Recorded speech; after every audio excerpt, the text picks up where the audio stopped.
6 o'clock, so no need to tarry. I should begin. Hello everyone, welcome all. My name is Luke Whitington. I'm the Executive Officer of the Search Foundation and I'm your host for this event. Before we begin, please be aware that this briefing is being recorded so we can post it later to the Search Foundation YouTube channel. I'll post a link to that in the chat section. I've actually already done that. And indeed, I'll post links to things like the Green New Deal plan and the Investor Recover plan during the meeting. So don't worry if you miss a reference while Adam or I are speaking. I would like to begin by acknowledging, as we always do, that we are meeting here in Australia on Aboriginal and Torres Strait Islander land. Sovereignty of this land was never ceded. This land was taken without consent, without treaty and without compensation. I pay my respects to elders, both past and present, and emerging of Aboriginal and Torres Strait Islander peoples, traditional owners and First Nations all across the continent. I'm on Gundungurra and Darug land, where we say Warami Gamarada. Welcome, comrades. We're very lucky to have Greens leader Adam Bandt with us tonight. It's the first time we've had, I believe, a leader of an Australian, major Australian political party with us. But before we get to that, I'll just give a bit of information about the event. So I'll give a 30-second introduction to Search and then a 1-minute introduction to Adam. Adam will then speak for about 25 minutes. After that, we will have questions, which I invite you to submit in writing in the chat section to me directly. We'll wrap up on the hour when you can hang up or stay on the line for a few minutes to listen to a song, during which time you can post messages to everyone, including Adam, in the chat section. To enable us to run this efficiently, all participants will be muted unless called upon to ask a question. After you've asked your question, please mute yourself again. When you submit your question, please let me know if you are happy to ask the question yourself or if you would like me to ask it on your behalf. The chat section is limited to messages to me as the host. Otherwise, I won't be able to collate all the questions coming through. As mentioned, at the end of the meeting, you will be able to message everyone, including Adam, and post any links or points you would like to make. However, if you'd like to discuss what is being said during the event, you can comment on the Facebook event page discussion board.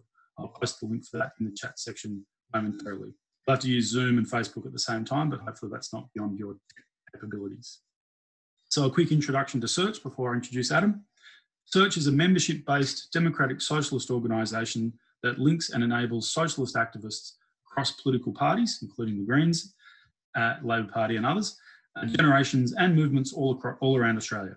We have members from diverse backgrounds and interests, but we have common aims and values, summarised in our goal of democratic ecological socialism. We run socialist education programs, publish news and views on Facebook and at search.org.au, and we put on events like this one. I encourage you to like the Search Facebook page to keep up with our events. We've got one on next Thursday with Alison Pennington. And go to search.org.au if you are interested in applying for membership, or simply get in touch with me to talk about what Search does. Our contact details are on the website and our Facebook page. So to quickly introduce Adam, I'm sure many of you know him already, but I'll give the formal introduction. Adam Bandt MP is the federal member for Melbourne and leader of the Australian Greens. He lives in Melbourne with his wife Claudia, daughters Wren and Elke and their dog Max. He's the Greens spokesman for the climate emergency and energy, employment and industrial relations, public sector and foreign affairs. He was elected to the federal parliament in 2010, making history as the first Green elected to the House of Representatives at a general election. He served as the deputy leader under Christine Milne and Richard Di Natale. For a number of years, Adam has been the Greens spokesman on the climate crisis, energy, employment and industrial relations and science, research and innovation. And he's previously been the Greens Treasury spokesperson. In his maiden speech to Parliament, Adam warned of the coming climate emergency. Adam was a key participant in the Gillard minority Labor government's multi-party climate change committee, which developed the climate price and established the successful Clean Energy Finance Corporation and the Australian Renewable Energy Agency. It was only because of Adam's election and the signed agreement with Julia Gillard that the carbon price was introduced. The period following this agreement is the only time that carbon pollution has increased in Australia. Before entering Parliament, Adam worked for many years as a public interest and industrial lawyer, protecting workers from privatisation and big business. Adam represented some of Australia's lowest paid workers, working with the now president of the ACTU, Michelle O'Neill, on legal action against corporate giant Nike to make them responsible for the wages and conditions of workers in their supply chain. Adam was one of Adam's first acts in Parliament was to introduce a private member's bill to extend protection for firefighters who contract cancer through their work. This passed into law with unanimous support. becoming one of only 7 private members' bills to become law in the past 2 decades. The Greens are about the Investor Recover and Green New Deal plans. The Greens have put forward a comprehensive and wide-ranging plan for responding to the COVID-19 crisis titled Invest to Recover. I'll post a link to that in a moment. And under Adam Bandt's leadership, the Greens have been promoting the concept of a Green New Deal. Again, I'll post a link to it. These policies would radically transform Australia environmentally, economically and socially. They include policies such as a job guarantee, a transition to sustainable energy and a massive investment in public services. In this Zoom forum, Adam will outline those policies and how the Greens will work to achieve them. Welcome, Adam, and over to you. Thank you. Thanks very much. Can you hear me okay now? All good? Thanks very much, everyone, for taking time on a Thursday evening to join me. I want to acknowledge that I'm coming to you from Wurundjeri country in my office here in Melbourne on what always was and always will be Aboriginal land. And thank you so much for the invitation to come and speak, and not only speak, but hopefully have a decent amount of time for some Q&A. And I can see some familiar names in the participants list and a lot that I don't know. And to those who are coming and hearing about our the Greens' approach to the recovery from these various crises and our approach to economic and social and environmental policy generally, thanks very much for coming and doing it. The Green New Deal, as most of you, if not all of you, will no doubt know, has takes its name from the New Deal, the response of the US government under FDR to the significant economic depression of almost a century ago. And when you consider that there was a depression, a pandemic followed by a depression, and then a period of recovery, obviously with some significant historical differences, but nonetheless, the push for a Green New Deal, which we launched before COVID, has, in our view, added salience and added importance as we deal with now the multiple crises that we're facing.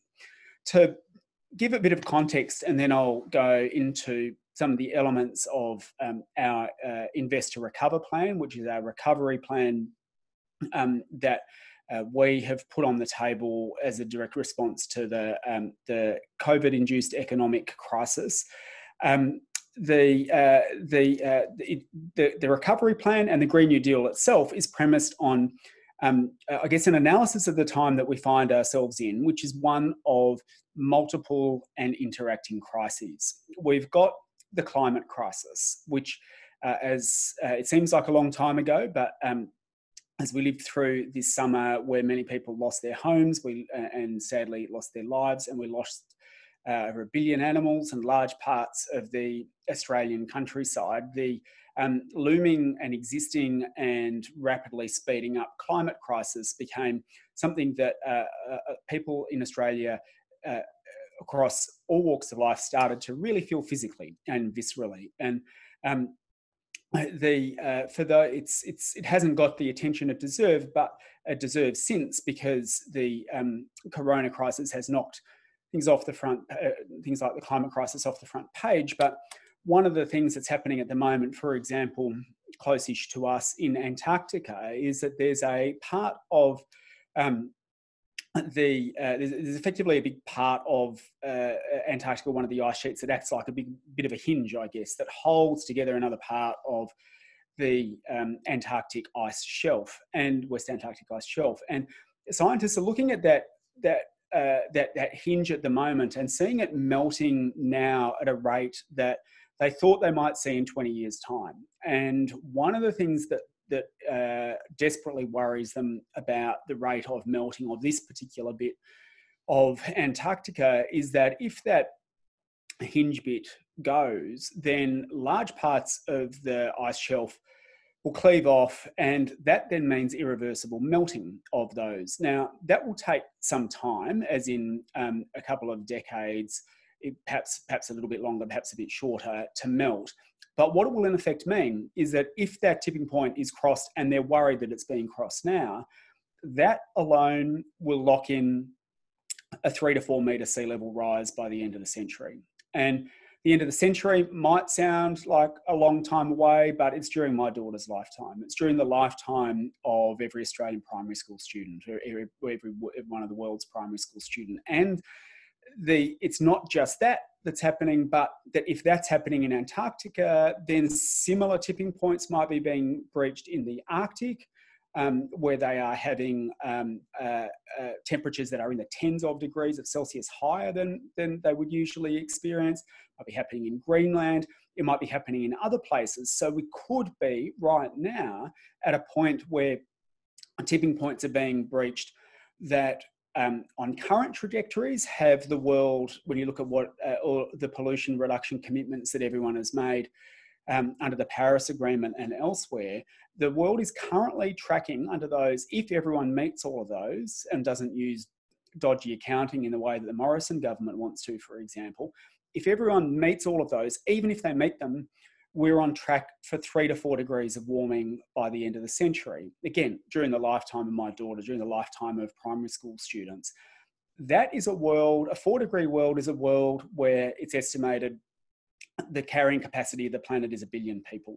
So we are looking at, during the course of today's children's lifetime, the carrying capacity of the planet going from 7.5 billion people down to 1 billion people.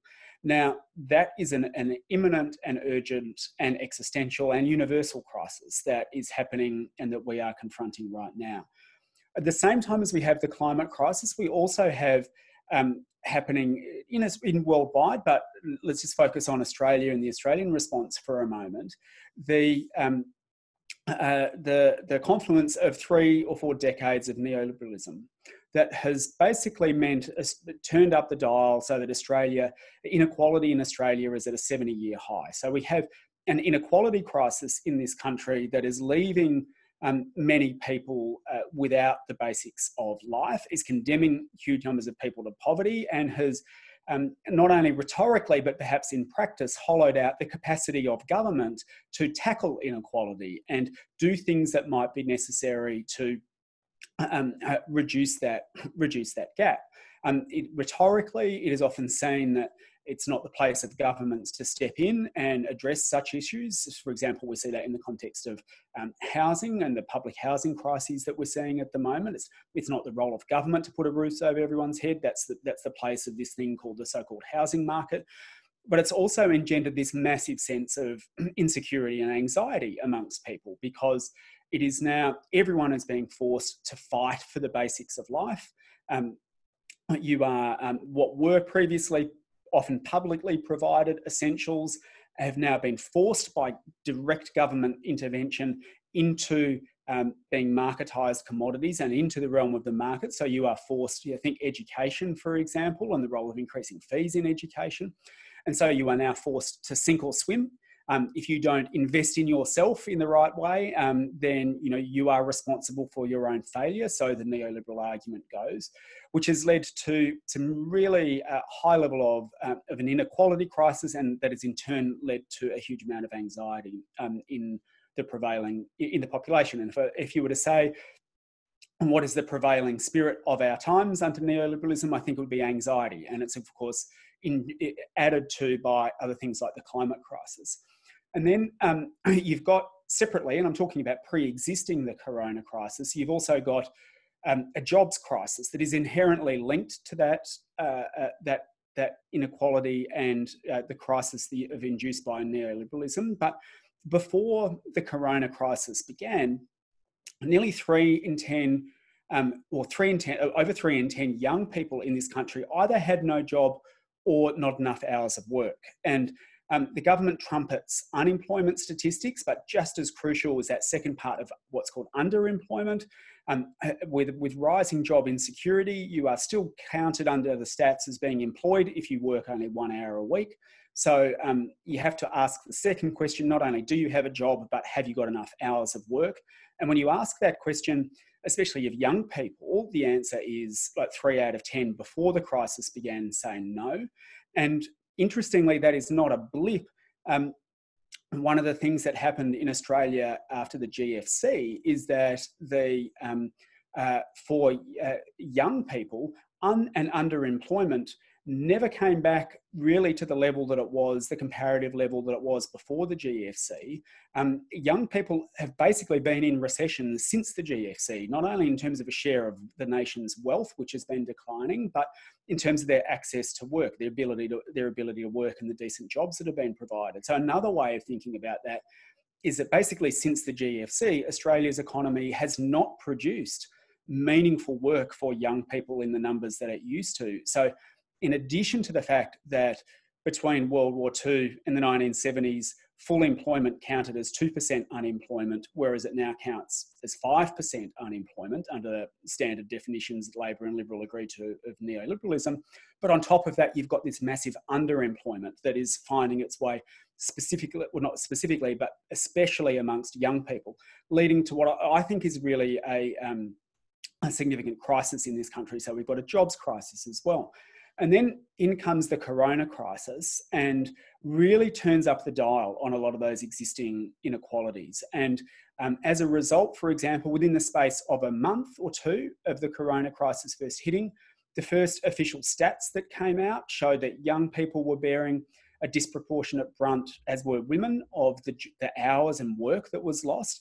And that figure of 3 in 10 young people either not having a job or not having enough hours of work jumped to 4 out of 10 within the space of a month or so. And when you think about the impact of the corona crisis and those industries that are shut down, like hospitality and tourism and retail in particular, and the arts and creative sectors and universities, the pathways for a lot of these people to get into work are potentially closed off, well, if not for months, maybe even for years. I mean, imagine yourself, you're starting your career at this stage, you're starting your working life at this stage, and you had plans that you were going to spend your working life working in hospitality. What do you do now? Like, or the arts and creative sector, or a university, what do you do now? So the corona crisis has really turned up the dial on those pre-existing inequalities and the crises that we were facing, and has exacerbated them.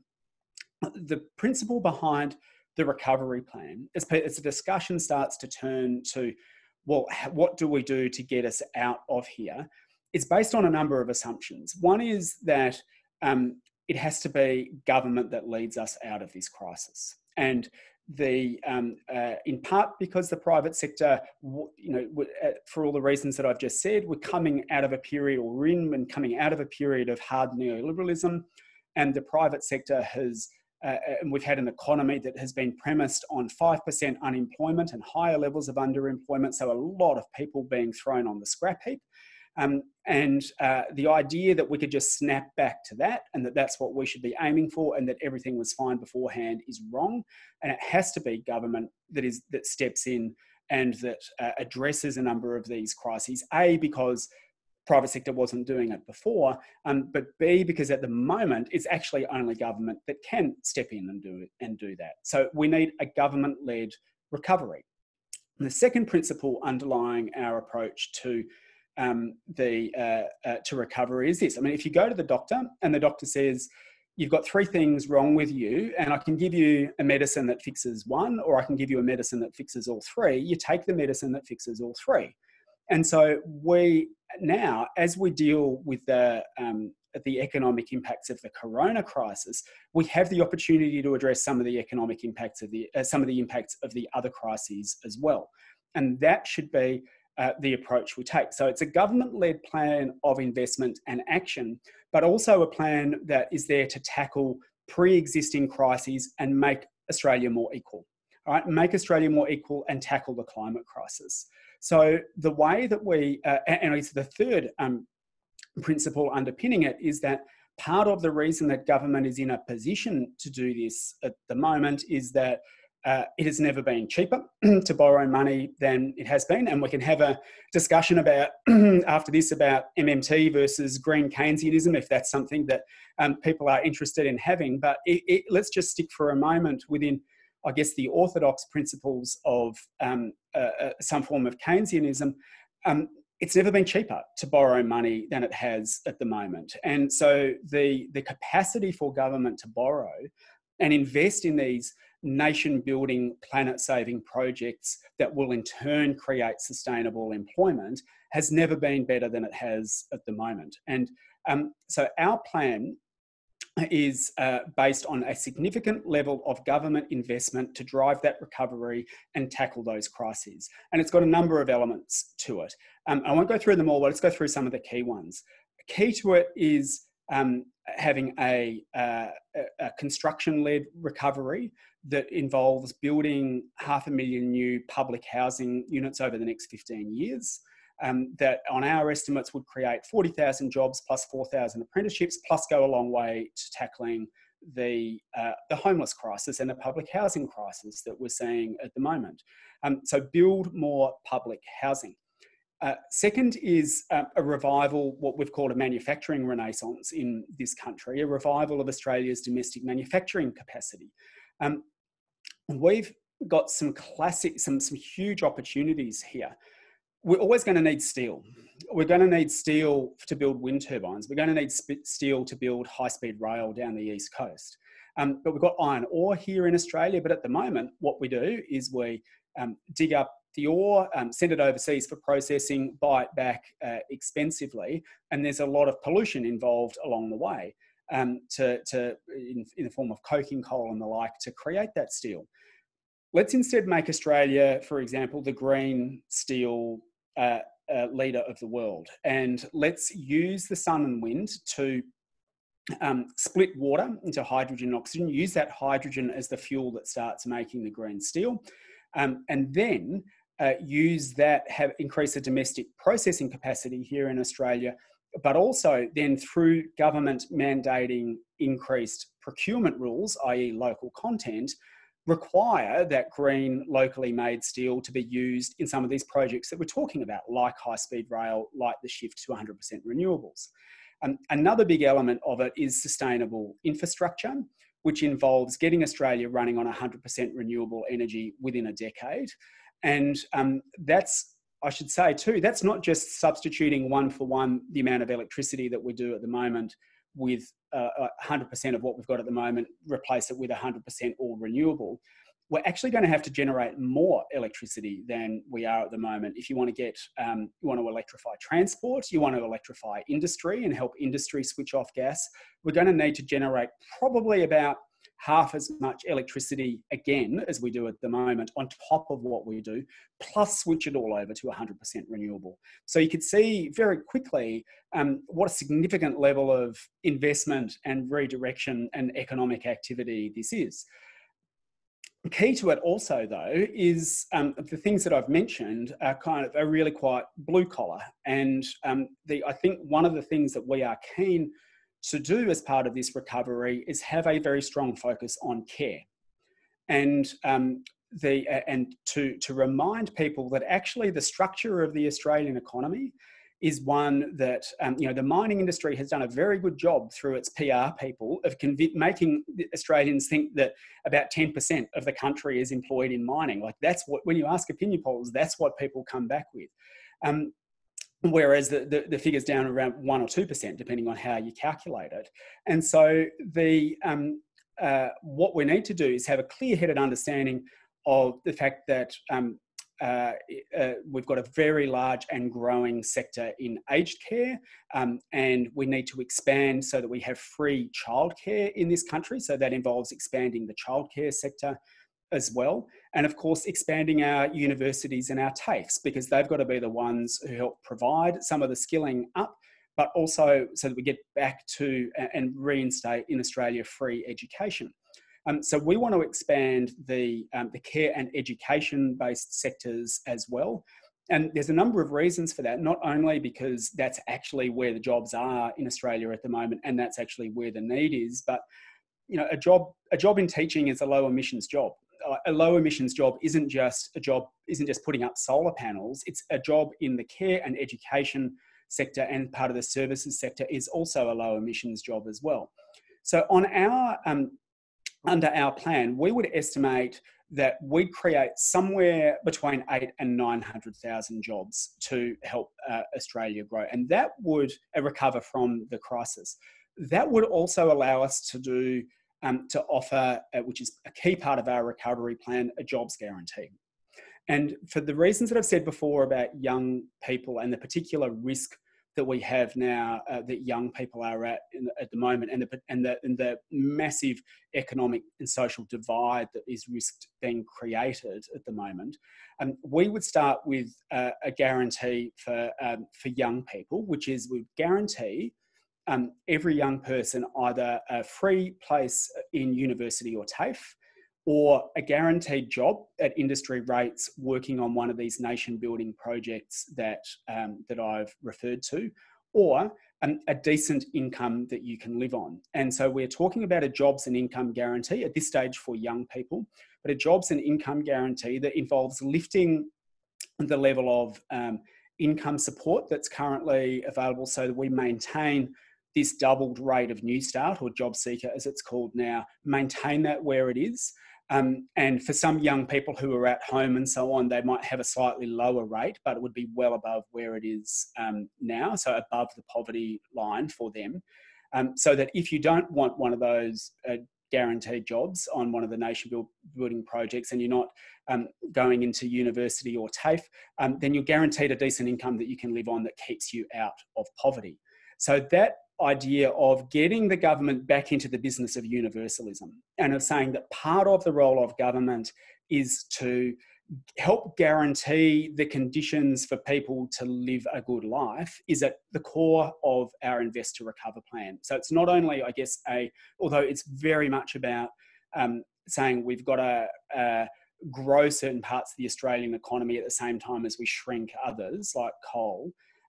It's not only, I guess, not simply a productivist approach to recovery, it's an approach that says we have to create a country where no one worries anymore about falling through the cracks, and where part of the role of government is to guarantee some of those fundamentals of life. And I hope you can see how it starts to tie together, that if we're having if we have that approach of government getting back into the business of being able to guarantee some of the fundamentals of life, that is why you would choose to invest in public housing as part of the recovery strategy. Not only does it create the jobs in construction and so on, but it also then starts to allow us to talk about housing as a human right again, because we're increasing the amount of housing that's available, and we're saying that everyone has the right to live in public housing, and we start to shift so that we think about public housing the way that we think about public schools. Because, you know, I mean, if in my state of Victoria at the moment,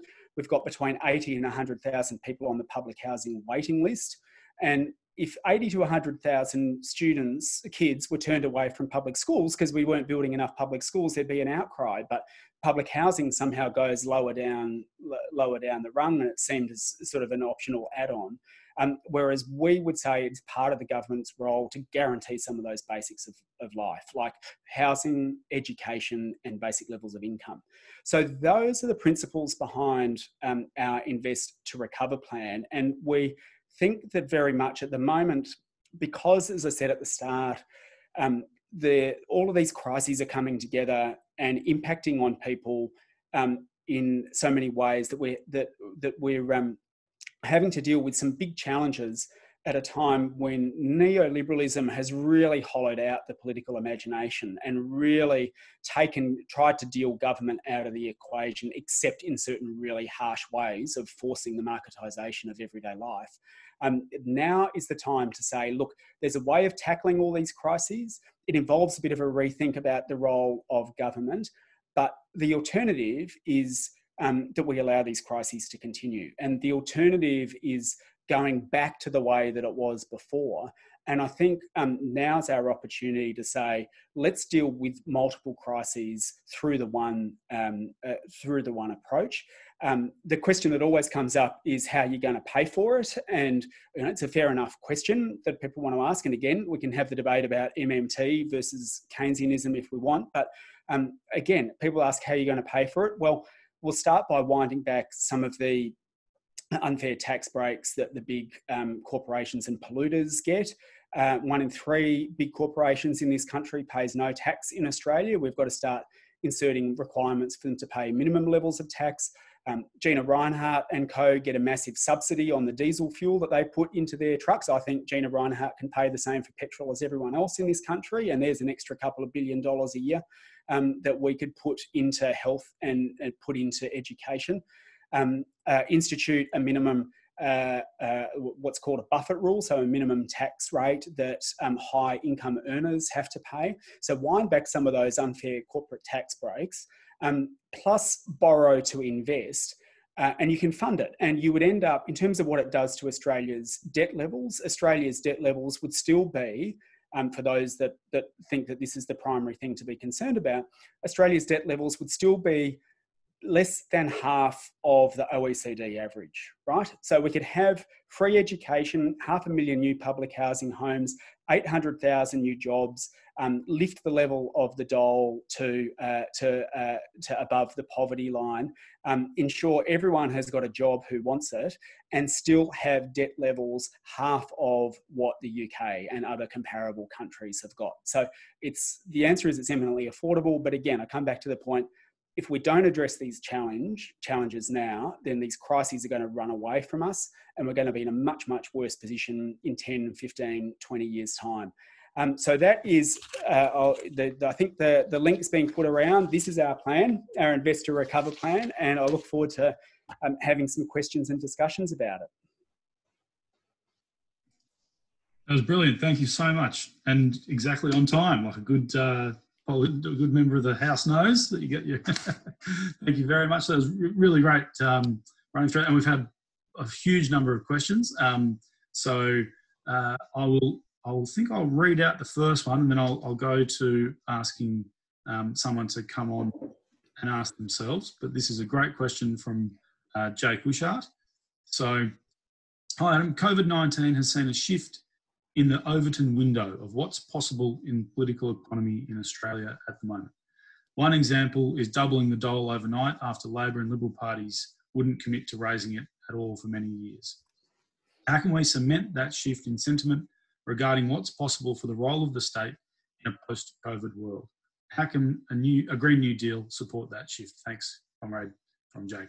Yeah, it's a hi Jake. It's a really good question. And you know, when I became leader in February, my first press conference, I said one of the things that I want to see in Australia is free childcare. I didn't expect it would be implemented within a couple of months, and I certainly didn't expect that it would be Scott Morrison implementing it. And you can see them at the moment desperately trying to wind it back. Like the latest that they came out with when it came to the level of job seeker or New Start or unemployment benefit was to say, oh, we're hearing around the traps that employers are unable to find people to work for them because the level of unemployment benefit is so high that people are just choosing to stay at home. Like it's like we're getting to the point where there's no data to back that up, and it's just Barry down the pub has told me this. Like that's the level of the public argument that they're pushing out now because they are so desperate to unwind this as quickly as they can. But you're right, Jake, that it's now shifted a lot to people realising that it can't go back to the way that it was before. And I think the way to cement it is to, we've resolved, for example, that we will campaign to retain the rate of job seeker where it is. Okay, now it might, and I think similarly with free childcare, now that it's in, let's resolve to push to keep it where it is. And I think at the moment, Labor hasn't joined us on some of those things yet, but I hope that as it becomes apparent that people are about to fall off a big cliff, that they might rethink that. I do think there's a massive opportunity there. I think now's the time for social movements and for groups to demand that that politicians that we keep things where they are. And look, if as a result of that we end up with 3/4 of what we've got, and the unemployment benefit is lifted by 3/4 of what it is, then of the increase, then that's better than we were before we started. But I would be encouraging everyone to say, get out. Let's continue to grow the social movements that say let's maintain this gain that we've got. Let's not see it as temporary, but turn it into something permanent. And thank you. That relates to our next question, which is from Campbell Knox. I'll just unmute you now, Campbell. Hi. So, Adam, how can we today support the Green New Deal and invest to recover?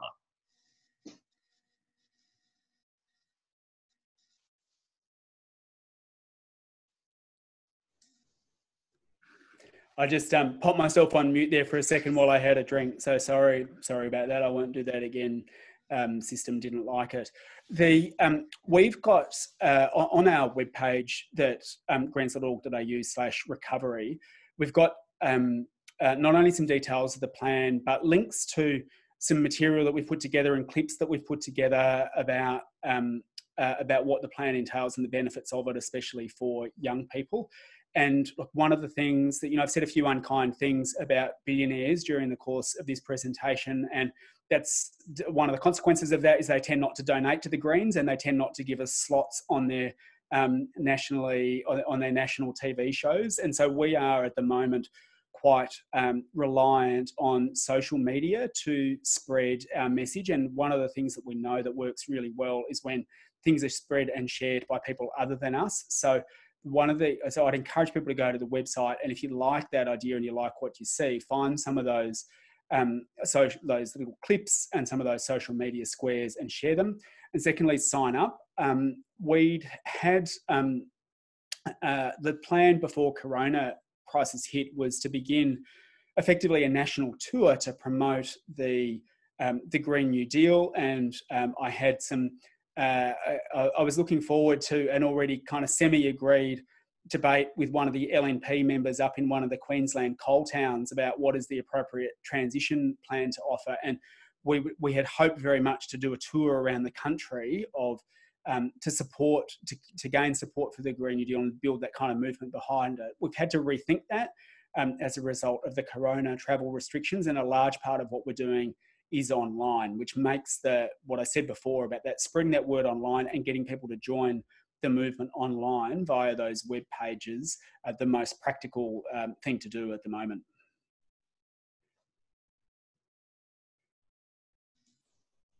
Thank you for that. Bit of a good Dorothy Dixer, get people to action. Well done. Thank you, Campbell. It's nice. I wish every press conference was like this. That's great. As I said, we're flooded with questions, so please keep them coming, everybody. We'll try to get to all of them. I have a question from Martha and Sarah. These are wonderful and workable ideas, but politically, how do we get there? I've seen some Greens ideas adopted, but not effectively by Labor. So do we as Greens have a strategy? Yeah, when I was asked at the start, when I became leader, about how do we implement these things, firstly, you're right. Like in Parliament, there's no monopoly on good ideas, and what we're finding is that because of the unusual times that we're in, people from across the political spectrum will pick up things we've been advocating for a long time and say, bang, this is going to be our policy. And usually what happens at that stage is that people forget was ever something that the Greens called for in the first place. But imitation's the sincerest form of flattery, and that's life in the big cities. So it's good that others want to take them up. So one is we just advocate the ideas, but concretely, there's basically, for me, there's three steps. One is to kick out the terrible government that we've got. Second is to get Greens in balance of power in both houses of Parliament. And third, implement a Green New Deal. And was mentioned in the intro, like 2010, we found ourselves in a shared power arrangement with Labor. And if you look at other places around the world, like Portugal, I think is a really interesting example for those who know about it or have got a bit of time to have a look about it. You see, and even going back to the 90s in Germany, what you found is that when Greens and Labor, together with independents in the Australian context, work together, you can get some really significant social reforms and economic reforms happening. And the question then is to hold those in place. But you look at how tight the Parliament is at the moment. Basically, it's a couple of, putting aside Scott Morrison's current high popularity because of the Corona crisis, we're actually only, one or two backbench scandals away from a hung Parliament again, or a power sharing Parliament. And so I think the next election is going to be one where there is a real prospect of there being let's say Labor wins 1 or 2 seats, which would be, you know, at the moment that's looking tough for them, but let's say they do, because the tide turns and so on, we'll find ourselves back in that shared power situation. And like, as the vote of Labor and Liberal kind of steadily declines, which is the worldwide trend and the Australian trend, and the votes of third parties and independents on the crossbench increases, including around issues like climate change. Like Zali Steggall is an economic big L Liberal, but on climate, she's further to the science side than the Labor Party is. Like, there's really the prospect there, I think, of the next election, of having another power sharing arrangement where a lot of these deals could be implemented, a lot of these ideas could be implemented. Thank you. Our next question is from Anitra Nelson. Anitra, you are unmuted. If you'd like to go ahead. Great, thank you. And thank you, Adam. It seems hard for me to imagine that fulfilling all of these promises don't breach the ecological limits of Earth if Australians see themselves as equal rather than privileged citizens of the world. In other words, my question is really, how environmentally sustainable are these green solutions? Yeah, good question. I mean, we're talking about reducing to keep Australia below 1.5 degrees, for Australia's fair share contribution to keeping the planet below 1.5 degrees, which is what's mentioned in the Paris Agreement and what our Pacific Islanders neighbours want us to sign up to. Australia would need to cut its pollution 75% by 2030, and then do the remaining 25%, which might be the harder bits, between 2030 and 2035. So ours is premised, and a big part of our recovery strategy that I didn't mention is a big push to rehabilitate Australia's damaged environment and ecosystems. And again, going back to the New Deal, like, one of the things that the US got out of the New Deal was the national park system, effectively. And so here in Australia, a big part of the this recovery plan is guaranteed jobs on projects including environmental and ecological restoration, because that is absolutely critical. So for us, this is about, there will need to be some building in the short term between now and 2030. So it's a 10-year plan of building a new electricity infrastructure and building some new transport infrastructures. But also at the same time, it's about phasing out thermal coal. So thermal coal would be gone by 2030, and we would stop exporting it as well. So a big part of this is a big jobs transition in places like Queensland and New South Wales, plus environmental restoration. So it's about getting Australia to the point where we are a zero pollution society in 2030, and where we've restored a large part of our damaged ecosystem in our biosphere. So I think it's, and the building that is being done is building that is done to reduce emissions effectively, and to house people and things like that. I think it's definitely about having a much smaller footprint by 2030. In fact, having a close to zero footprint by 2030, in part by, I've talked about the things that we want to build up. The other things that we've got to turn down are the polluting and environmentally damaging sectors.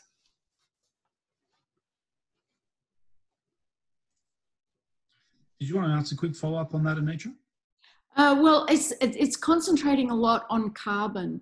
And I think that the damage that people do by our really high consumption is something that it would be really great if a party could actually heighten people's consciousness of that. We import a lot of damage that's been done in other parts of the world. Yeah, and I think that's, I think there's something in that, and I think we need to look at, in the absence of there being some kind of global carbon tax or whatever, like, I do think that we need to look at what happens in terms of imports into Australia, about whether we are just importing damage from elsewhere. I think that is a really good point.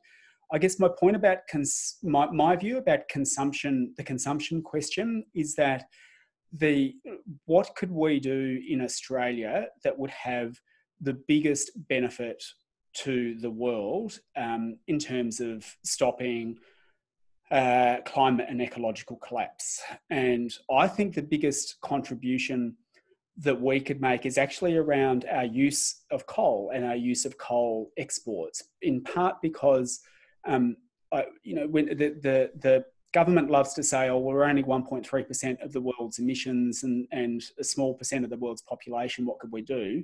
And, one response to that is, well, we're 1.3% of the world's emissions, as you say, but we're only 0.3% of the population. Surely we're not, we're doing 4 times as much as we should. But when you add in the pollution that Australia exports, like, we are the world's 3rd largest exporter of fossil fuel pollution. And we've got Labor now saying, going to the election saying, let's frack the whole of the Northern Territory and the Beetaloo Basin anyway, like, let's frack the Beetaloo Basin and put public money, like, that was Labor's job creation program, was to expand, to publicly fund and expand gas fracking in the Northern Territory.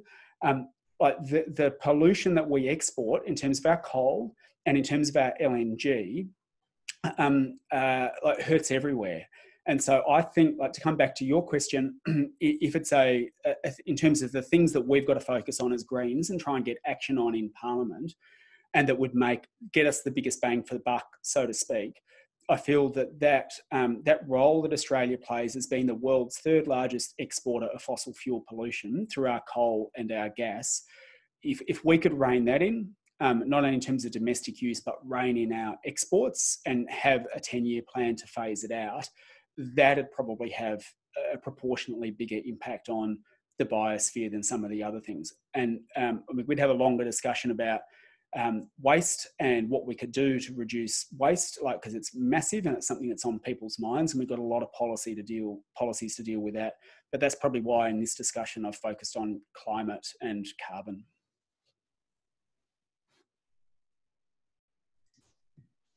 Thank you. I'll just get I have a question now from Priscilla. Go ahead, Priscilla. Hi there. I just wanted to say thank you, Adam, for your talk. It's been very insightful. My question is about a fair transition, and about more so, because you've touched on this already, but how does it provide justice for First Nations people? Yeah, one of the things about a Green New Deal is it's an opportunity, I guess, to kind of refound Australia in a sense, or refound the way that we think about our country. And a core part of it, and you see this in part in the Invest to Recover document, but you're going to see it a bit more when we release our full Green New Deal platform, probably at the start of next year, is it also provides an opportunity to basically re-begin Australia again through a truth-telling and a treaty process. And that, for us, is very much core of it. And that's kind of one of the things that, in talking about the newness of it, an opportunity to begin again. We've got Lydia Thorpe, who's about to come in as the new senator for Victoria, and she's advocated really strongly for a Green New Deal precisely because it allows us the opportunity to go down a bit like in South Africa. It was a process of truth and reconciliation, and the truth-telling was the first part of it. Before you could have something like recognition or a treaty, you needed to go through the process of truth-telling. And so for us, this is, in terms of coming to a Green New Deal and going through the consultation process to get there, part of it is, firstly, let's start telling the truth. And then secondly, have a new compact in the form of a treaty or treaties, either at the national level or probably many throughout the country, to kind of underpin a Green New Deal approach. So it's kind of core for us there, and you'll see it when we're finishing the consultation process on GND at the moment, and when the full document is launched in February, you'll see it as being a pretty key part of it. We'll look forward to that. That'd be great. I'll just pin the video back to you, Cameron. I have a question from Frank Stillwell, but I'm not sure if Frank wants to ask it himself or if I can unmute him or read it out for him. You there, Frank? I feel like... Thanks. Yeah, following on from what Priscilla just said, I think that's a really important angle, is the First Nations people and their role in this process. Now, you'll recall, Adam, that when you first announced the embrace of a Green New Deal by the Greens in a speech on behalf of Richard Di Natale, who was still leader, that was quite, I think, a prominent feature of that speech. And you think, well, if a Green New Deal could be a vehicle for that, it could be a vehicle for lots of other things too, which are all compatible. Inequality, you've mentioned, jobs, the environment. To me, it's a no-brainer that these things have all got to come together as a package, and that package could be enormously attractive in the current environment. Climate change, First Nations peoples, inequality, jobs, the environment more broadly, social justice, all these questions come together under the umbrella of a Green New Deal. Now, you may rightly infer that I'm now a salesman for this process in a broader community. And you might be interested to know that I sent an email to Albo just a few days ago, sort of pumping the Green New Deal and sending him something I'd written about it. And he replied quite courteously, but as you would imagine, at somewhat arm's length, to say that we're considering our policies carefully at this stage.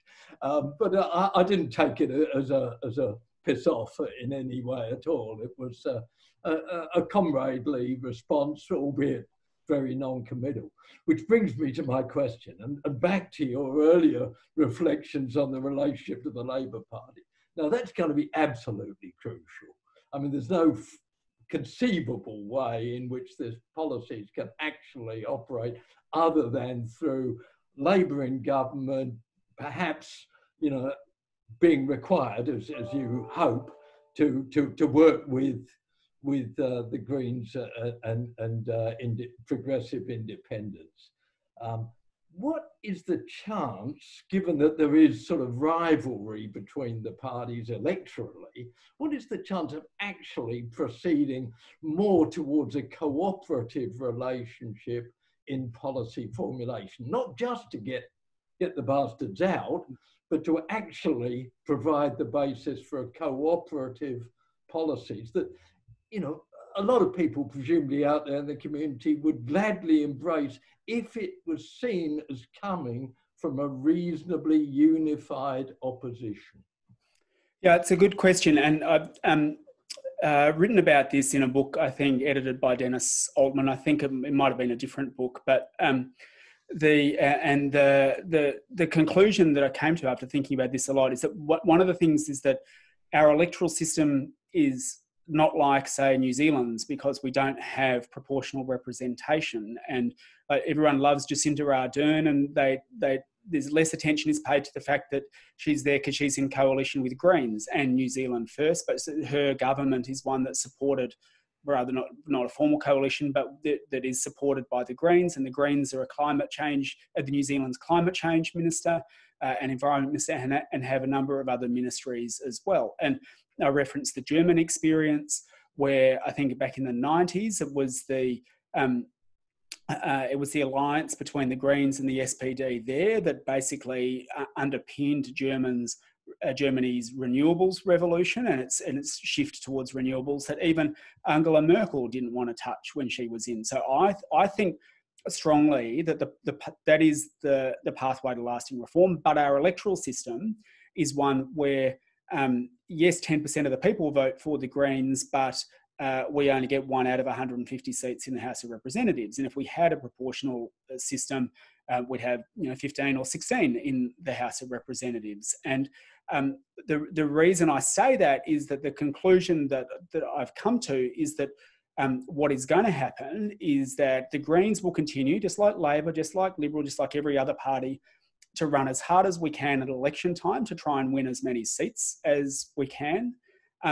But it's then what happens is when you're in Parliament. And so for me, the conclusion that I came to is one of competition at election time and cooperation during Parliament. And again, it might be a different. I know in New Zealand again New Zealand and the New Zealand Greens and the Labor Party had an arrangement going into the last election where they let people know that they would work together if they won government. And I think the Australian electoral context makes that different for the reasons that I've just outlined. But having said that, like and I'm sort of repeating myself a bit here, but I mean what I say when I say the pathway to change is to kick the government out, the Greens into balance of power, and then implement some of these policies. And and to that extent, I go back to the 2010 Parliament and I say, well, look at what we actually did when you had us in that position. There was actually a high degree of cooperation, and not only between Labor and Greens, but with progressive, rather, country independents, to Rob Oakeshott and Tony Windsor as well, joining in with Andrew Wilkie too. And I think, again, I make this point that I think there's the opportunity for that again at the forthcoming election. And I think, so so my response, I guess, back to you is that for me, certainly my approach to that is to say, in the lead up to the election, this is my desire, this is my preference, would be to get us into this position so that here's some of the things that we can implement. I doubt Labor is going to take that up for a variety of reasons, including a different electoral system, including where we're at, in where they're at and so on. But and I don't know whether they would want to have that approach if after the next election. That's going to be a matter for them, but it's certainly the approach that we've got. And I guess the one thing I would say is that the biggest sticking block that I could see, or stumbling block I could see at the moment, is probably around coal. And the coal is just Australia's contribution to global warming comes primarily through coal. We could do a lot by reining in coal, and I'm not sure Labor's yet decided where it lands on coal. So that would be sort of, I guess, one of the thorniest issues that we'd have to resolve. Thanks for that question, Frank, and thanks for the reply, Adam. We're getting pretty close to the end of this. We've cantered through it. It's been brilliant, but I will ask a question which a number of people have asked. Dan Kelly, Lee Dang. So Dan asks, are the Greens economics people considering endorsing modern monetary theory as the framework for managing public finances? And Lee asks, can you elaborate on your thoughts on MMT versus Green Keynesianism and how you aim to combat neoliberalism? And thank you everyone for all the other questions. I think this probably will be our last question. I encourage you to get in touch with Adam's office. Just send an email and do it that way. His office, they're great people, are very helpful. Putting on tonight's event, should thank them for that. But what are your thoughts about MMT as a framework, Green Keynesianism, etc. there, Adam? Yeah, good question. And I think ultimately people don't vote on MMT versus Keynesianism versus something else. People will vote on the basis of our policies and what we're advocating for. And so I think some of these questions about Keynesianism, and I've mentioned Green Keynesianism here, it's not necessarily what I'm going to go and talk about in a public town hall meeting, not because we want to hide the light under a bushel, but because really people want to know, what does it mean? Like, what is it actually going to translate to? So we talk about free childcare, and we'll talk about growth, job creation, nation building projects and the like. So to that extent, one of the things that I think is really valuable from MMT is the insight that for so long as there's a lot of what might be called spare capacity in the economy, governments can do things that would previously have been seen as being off limits, that involve using some of that spare capacity to get people to work and to generate activity. And you can do it provided you don't keep spending and pushing up against the limits of that capacity. You can do it in a way that doesn't break the economy. That doesn't, and even though it involves what might be seen as larger borrowings, that nonetheless that is sustainable. And I think it's a really good insight. And one of the things that you'll note that we're trying to get a discussion out about is around jobs guarantee. And I think that's if there's one thing I would say back to MMT proponents, it's that I think a jobs guarantee or a guaranteed job means more to people than the underpinnings of MMT and how MMT works. And I don't profess myself, it's kind of a learning experience for me over the last couple of years to understand a bit more about MMT.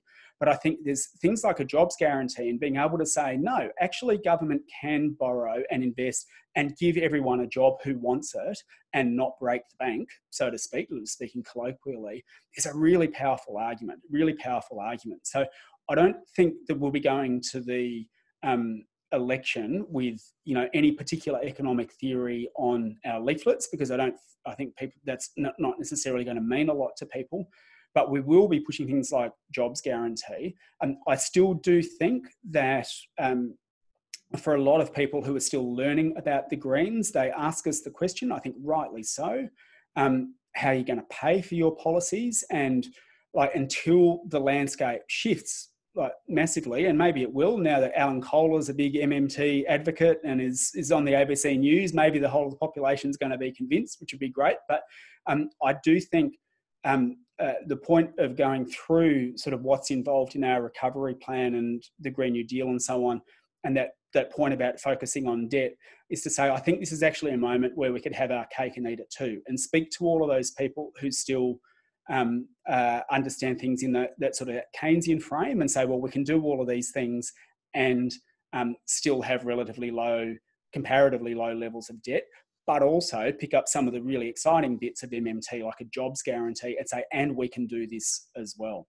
So it's kind of, from my thinking, it's about it's not one versus the other, and I know that might disappoint some of the purists, but for me, it's about both have got really good ideas, and I think we can take some really good elements of both, and now's the time to advance them. Thank you for that. Look, you've been incredibly generous with your time as the leader of the Australian Greens, giving us an hour tonight. It's just fantastic. You've had so many questions. I'm sorry to all the people who've had to ask questions, haven't been able to ask their questions, but I encourage you to get in touch with Adam's office directly about those. Some of them aren't around the Green New Deal and investor recovery, cover things more broadly, but Adam and his office are very good at getting back to people, so please get in touch with him there. I want to thank you, Adam, very much for being with us. I know you spoke to our 2014 AGM, and it's been brilliant to have you back to speak to us as the leader. As I said, I think it's the first time we've had the leader of a major political party address the search. We've had a great discussion. It's been very interesting to hear from you. Hopefully we'll get you back again at some future point. I will let you have the final word, but just so everyone knows, you can now chat to everybody in the chat section. You can send Adam a message directly yourself as well. After Adam has the final say, what we'll do is play a song, as we always do, and during that time you can send people messages. People know that we've previously played some reggae versions of the Internationale. We've played Talking About a Revolution. Adam's office let me choose tonight's song. It's a slightly obscure connection to Adam, but people might remember that Adam hosted Rage a little while back, so I've selected the White Stripes for this song. Of course, the White Stripes played for Bernie Sanders, who's a big Green New Deal proponent. So during that song, you'll be able to talk to each other, but let Adam have the final word, and then I'll play that song for everybody. Look, thanks very much for hosting me, and thanks for having me. And we're going into the next election with, I think, a really exciting opportunity there, as I've outlined. I think there is I don't think that this current coronavirus-induced high in the polls for Scott Morrison is going to last. And I think there is a real prospect going into the next election that we could institute some change, and potentially some pretty rapid change in this country, as we have done before. And so part of this is about laying out the ideas well enough in advance so that we can get support. And if you like what you've heard, I'd really encourage you to come and sign up. Donate if you feel like donating, but get behind this push to get some of these ideas out so that they've got, I guess, a bit of a currency and some strong groundswell of support going into the next election, so that if we find ourselves in that position immediately afterwards of having to work with Labor, that we're in a position to whack some of these ideas on the table, know that they're well thought out, know that we've had some robust conversations with people like you and workshop them. So this is a really important process for us as well. And I want to thank you all for giving up your Thursday night to come and be part of it. Thank you so much. And I can't wait to hear what I'm glad you picked that song. I've been spending the last few days going, I wonder what it's going to be. And is this something I'm going to wake up tomorrow and find somewhere? So nice choice. Thanks everyone. Good on you, Adam.